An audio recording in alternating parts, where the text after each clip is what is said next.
할렐루야. 함께하는 교회 모든 성도들을 주님의 이름으로 사랑하고 축복합니다. 오늘 우리에게 주신 하나님 말씀은 시편 57편 1절부터 11절까지의 말씀입니다. 참으로 하나님, 나를 불쌍히 여겨주십시오. 불쌍히 여겨주십시오. 내 영혼이 주님께로 피합니다. 이 재난이 지나가기까지 내가 주님의 날개 그늘 아래로 피합니다. 가장 높으신 하나님께 내가 부르짖습니다. 나를 위하여 복수해 주시는 하나님께 내가 부르짖습니다. 하늘에서 주님의 사랑과 진실을 보내시어 나를 구원하여 주십시오. 나를 괴롭히는 자들을 꾸짖어 주십시오. 오 하나님, 주님의 사랑과 진실을 보내어 주십시오. 내가 사람을 잡아먹는 사자들 한가운데 누워 있어 보니 그들의 이는 창끝과 같고 화살촉과도 같고 그들의 혀는 날카로운 칼과도 같았습니다. 하나님, 하늘 높이 높임을 받으시고 주님의 영광을 온 땅 위에 떨치십시오. 그들은 내 목숨을 노리고 내 발 앞에 그물을 쳐놓아 내 기가 꺾였습니다. 그들이 내 앞에 함정을 파놓았지만 오히려 그들이 그 함정에 빠져들고 말았습니다. 하나님, 나는 내 마음을 정했습니다. 나는 내 마음을 확실히 정했습니다. 내가 가락에 맞추어 노래를 부르겠습니다. 내 영혼아 깨어나라. 검은 고야 수금아 깨어나라. 내가 새벽을 깨우련다. 주님, 내가 만민 가운데서 주님께 감사를 드리며 문나라 가운데서 노래를 불러 주님을 찬양하렵니다. 주님의 한결같은 그 사랑 너무 높아서 하늘에 이르고 주님의 진실하심 구름에까지 닿습니다. 하나님, 주님은 하늘 높이 높임을 받으시고 주님의 영광 온 땅 위에 떨치십시오. 사랑하는 검단 함께하는 교회 성도 여러분, 우리는 살면서 수많은 어려움을 만나게 되죠. 예상치 못한 재난, 억울한 상황, 환난을 만날 때가 있습니다. 그때 우리는 어디로 가야 할까요? 어디에서 피난처를 찾을 수 있을까요? 오늘 본문 시편 57편은 다윗이 정말 극심한 고난 가운데 하나님을 찾았던 시입니다. 이 시를 기록한 배경을 보면요, 다윗은 사울 왕에게 쫓기고 있었죠. 절대 권력자였던 사울 왕에게 쫓기고 있었는데 그 사울은 다윗을 죽이려고 군대를 이끌고 다윗을 추격했습니다. 다윗은 결국 광야에서 도망다니다가 엔게디 근처에 동굴 속에 숨어 들어갔어요. 사람들의 보기에는 절대 권력자의 눈밖에 나고 그가 죽이려고 하는 이 다윗의 상황이 절망적이고 다윗의 인생이 끝난 것처럼 보였습니다. 그런데요, 반전이 일어나죠. 그 어둡고 캄캄한 동굴 속에서 다윗은 하나님을 바라보고 노래하기 시작합니다. 오늘 이 본문의 말씀을 통해서 어떻게 그 인생의 어려운 밤을 다윗은 하나님께 피하고 어떻게 그 동굴 속에서 노래를 부르게 됐는지 우리가 함께 살펴봤으면 좋겠습니다. 1절을 보면 참으로 하나님, 나를 불쌍히 여겨주십시오. 불쌍히 여겨주십시오. 내 영혼이 주님께로 피합니다. 여러분, 다윗의 첫 마디를 보세요. 하나님께 간절히 절박하게 부르짖고 있는데요, 그 부르짖음의 첫 마디가 뭐냐면 하나님, 저를 불쌍히 여겨주십시오. 하나님, 저를 불쌍히 여겨주십시오. 이 말은 뭡니까? 주님, 제 힘으로는 도저히 지금의 이 당면하고 있는 문제를 해결할 수 없습니다. 다윗은 이 문제를 단순히 해결해달라고만 말하는 것이 아니라 하나님께 그 자신이 피한다고 고백을 합니다.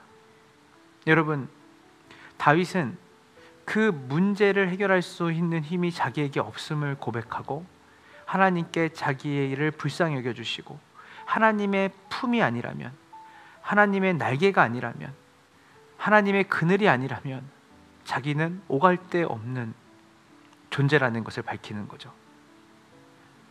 그래서 다윗은 자신의 이 절박한 상황 속에서 자신을 어미 닭이 병아리를 품는 것처럼 보호할 수 있는 유일한 처소와 유일한 안식처는 하나님의 날개, 하나님의 품밖에 없다라고 고백하는 것입니다. 이 말은 지금 당장의 상황은 자기가 어찌할 수 없지만 내가 하나님께 피하면, 내가 하나님의 안에 거하면 나는 반드시 보호받을 것이라는 믿음이 있는 것입니다. 여러분은 어렵고 힘들고 감당할 수 없는 동굴과 밤이 여러분에게 있을 때 여러분은 어디로 피하십니까?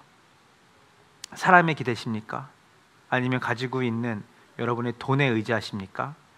아니면 상황을 바꾸려는 여러분의 그 경험과 여러분이 가지고 있는 지식을 의지해서 시도를 하십니까? 그러나 오늘 성경은 진짜 피난처는 하나님이시라고 말합니다. 어려움이 닥칠 때마다 여러분들이 하나님께 달려가 피하는 지혜가, 하나님께 달려가 피하는 은혜가, 믿음이 우리에게 있기를 소망합니다. 다윗은 4절을 보니까요, 내가 사람을 잡아먹는 사자들 한가운데 누워있어 보니 그들의 이는 창끝과 같고 화살촉과도 같고 그들의 혀는 날카로운 칼과도 같았습니다. 다윗은 자기가 사자의 그 위협 가운데 한가운데 누워있는 것처럼 느끼고 있습니다. 사울과 그의 군대가 다윗을 죽이려고 하고요, 그 주변의 사람들은 비난과 모욕을 하고 있습니다. 절망이죠. 더 이상 살 소망이라는 것을 가질 수 없는 절망의 상태에서 반전이 일어납니다. 5절을 보니까 다윗이 갑자기 찬양을 합니다. 하나님, 하늘 높이 높임을 받으시고 주님의 영광을 온 땅 위에 떨치십시오. 보통 우리는 어려움을 겪으면 문제에 집중하게 돼 있는데요, 왜 나에게 이런 일이 있을까? 왜 나에게 이런 고통이 계속될까? 그러나 다윗은 우리의 인생에서 고난과 고통을 이겨내는 유일한 방법은 어디에 있냐면, 우리의 문제에 집중하기보다 우리의 문제보다 크신 하나님께 우리의 시선을 돌리는 것에 우리의 찬양과 감사와 기쁨이 있다는 것을 얘기하는 거예요. 여러분, 하나님을 바라볼 때 그 문제가 작아 보입니다. 여러분, 하나님 안에 있을 때 우리는 문제가 해결되지 않아도 여전히 하나님께서 우리의 삶 가운데 함께 계시며 그분이 이 모든 삶을 통제하고 계시다는 그 신뢰를 갖게 됩니다. 그래서 다윗은 이렇게 고백하는 거죠. 환경이 무너지고 나의 감정은 무너져도 하나님은 이 모든 상황 속에서 여전히 제 인생과 제 삶에 신실하게 역사하실 것을 제가 신뢰합니다. 여러분, 혹시 지금 억울한 일을 당하고 계신 분이 계십니까? 여러분, 혹시 지금 사람들에게 오해를 받고 또 여러 가지의 어려움 속에서 여러분 절망 가운데 있는 분 있습니까? 이때 여러분이 해야 될 가장 중요한 것은 눈을 들어 하나님께 여러분의 시선을 고정하는 것입니다. 문제보다 크신 하나님의 그 날개로 여러분들이 피하고 그분을 바라볼 때 여러분의 입술에서 세상은 이해할 수 없는 기쁨과 평안과 찬양이 터져나올 줄로 믿습니다. 다윗은 7절에서 하나님, 내 마음을 정했습니다. 나는 내 마음을 확실히 정했습니다. 내가 가락에 맞춰 노래를 부르겠습니다. 다윗은 동굴 속에 있었고 여전히 바뀌지 않는 상황이었고요, 사울의 군대는 여전히 그를 쫓고 있었고 상황은 절망적입니다. 그때 다윗이 뭐라고 말합니까? 내 마음을 정했습니다. 나는 확정했습니다. 뭐 하기로요? 나는 하나님께 나아가 하나님을 바라보기를, 하나님이 놀랍게 이 상황 가운데 역사하실 것을, 또 그리고 하나님 이 상황에 하나님이 나와 함께 하신다는 것을 믿고 찬양과 감사를 하기로 마음을 정했다라고 합니다. 여러분, 우리의 삶의 결단이 중요합니다. 우리의 삶은 시시각각 변하는 환경 속에 놓여져 있는데요, 그 환경에 대한 반응보다 그 어떤 환경 속에서도 내 마음을 확정하고 정해서 주님을 바라보고 주님의 선하심과 아름다우심을 내가 내 이 모든 상황들보다 크게 바라보는 그 믿음을 주님과의 관계에서 갖겠다고 결정할 때 하나님께서 놀랍게 우리의 상황을 기쁨과 감사로 넘치게 하는 삶으로 바꾸실 거라는 것이에요. 여러분, 있는 자리에서 한번 따라해 보세요. 우리의 문제보다 하나님이 크십니다. 우리의 고난보다 하나님의 사랑이 더 강합니다. 저는 여러분과 제가, 우리 검단을 함께하는 게 모든 성도들이 이 믿음을 가지고 오늘도 하나님께 나아가기를 소망합니다.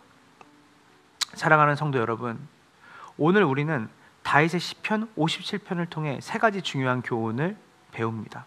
첫 번째는 환난 속에서도 하나님을 피난처로 삼는 겁니다. 그리고 어려움 속에서도 하나님을 높이고, 그리고 마지막으로 그 하나님을 높임으로 인하여 우리의 삶 가운데 그분이 하실 일들, 그분의 그분 되심을 바라볼 때 우리 가운데 찬양과 감사가 있다는 것을 여러분이 믿으시길 소망합니다. 오늘도 우리의 삶 가운데 동굴과 같고 그 캄캄한 밤 같은 그 시간과 장소에 놓여 있는 것 같은 분이 계십니까? 기억하십시오. 하나님이 여러분의 피난처가 되십니다. 그분은 그 밤의 동굴 속에서 밤과 동굴을 지나가게 해달라는 기도에 우리가 응답을 바라지만, 하나님은 그 동굴과 그 깊은 밤 한가운데서도 우리를 노래하게 하실 수 있는 분이고 찬양을 하게 하실 수 있는 분이십니다. 하나님, 우리는 여전히 힘들지만, 고통스러운 상황이지만 주님을 바라볼 때 우리는 이 고통스러운 밤의 한복판에서도, 이 동굴의 한가운데서도 우리는 찬양을 하고 노래를 하겠습니다. 기억하세요. 동굴을 벗어달라는 기도가 아니라 빨리 밤이 사라져달라는 기도보다 깊은 밤중에 있는 캄캄한 동굴 속에서도 노래를 부르게 해주시는 하나님의 은혜를 경험하기를 원할 때 우리는 상황과 문제보다 크신 하나님 안에서 기쁨과 찬양과 승리를 품고 살아가는 복된 인생으로 살아갈 수 있도록 하나님께서 역사하실 것이고 그런 인생이 될 것입니다. 함께 기도하겠습니다. 하나님은 우리의 피난처가 되시며 하나님 안에 진정한 승리와 찬양과 감사가 있습니다. 오늘 이 시간 하나님, 우리의 믿음의 고백이 회복되기 원합니다. 우리가 하나님의 날개의 그늘 아래서 참된 평안과 기쁨을 누리게 되기를 원합니다. 이 깊은 동굴 속에서 우리가 동굴을 벗어나달라고 하는 기도를 넘어서 이 동굴 속에서도 노래할 수 있는 인생으로 살아가게 해달라는 하나님과의 관계 안에서 누리는 본질적인 기쁨과 감사와 회복이 우리에게 있게 하시고, 이 깊은 밤이, 이 깊은 동굴이 하나님의 그 선하신 계획 아래 우리에게 유익이 되어지며 동시에 이것이 영원하지 않다는 것을 주님께서 우리에게 확인시켜줘서 주님의 선하신 계획 아래 어둠을 벗어나 찬란한 빛 되시는 하나님의 은혜를 누리는 복된 인생으로 우리를 주님께서 붙들고 인도하실 것을 신뢰하며 나아가는 검단 함께하는 교회 모든 성도들이 되게 하여 주시옵소서. 감사드리며 우리 구주 예수님의 이름으로 간절히 기도합니다. 아멘.